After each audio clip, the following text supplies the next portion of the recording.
పహల్గామ్ ఉగ్రదాడి తర్వాత భారత్ ఆపరేషన్ సింధూర్ను చేపట్టిన నేపథ్యంలో భారత్ పాక్ల మధ్య ఉద్రిక్తలు నెలకొన్నాయి.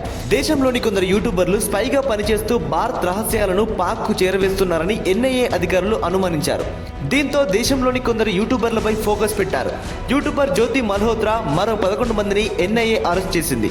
మరికొందరు యూట్యూబర్లపై నిఘా పెంచింది. పాకిస్తాన్ నుండి సన్నీ యాదవ్ 2 వారాల క్రితం ఇండియా వచ్చాడు. పాక్లో పర్యటించిన వీడియోలను తన యూట్యూబ్ ఖాతాలో పోస్ట్ చేశాడు. సన్నీ యాదవ్ తన పాకిస్తాన్ ట్రిప్ పైన పెద్ద ఎత్తున ప్రచారం చేసుకున్నాడు.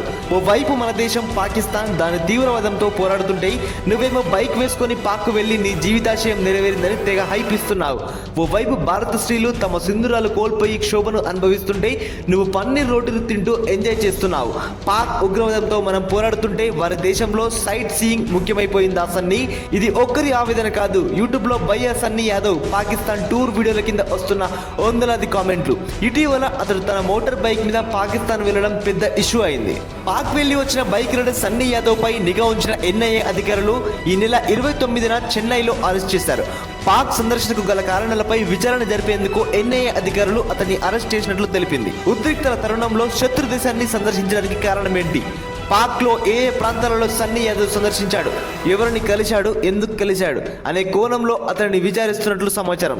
అంతేకాకుండా ఇప్పటికే అరెస్ట్ అయిన పాక్ గూఢచారి జ్యోతి మల్హోత్రా కేసులో సన్నీ పేరును కూడా పరిశీలిస్తున్నట్లు సమాచారం. ఆమెతో సన్నీకి ఏమైనా సంబంధాలు ఉన్నాయా అనే కోణంలో దర్యాప్తు సాగుతుంది.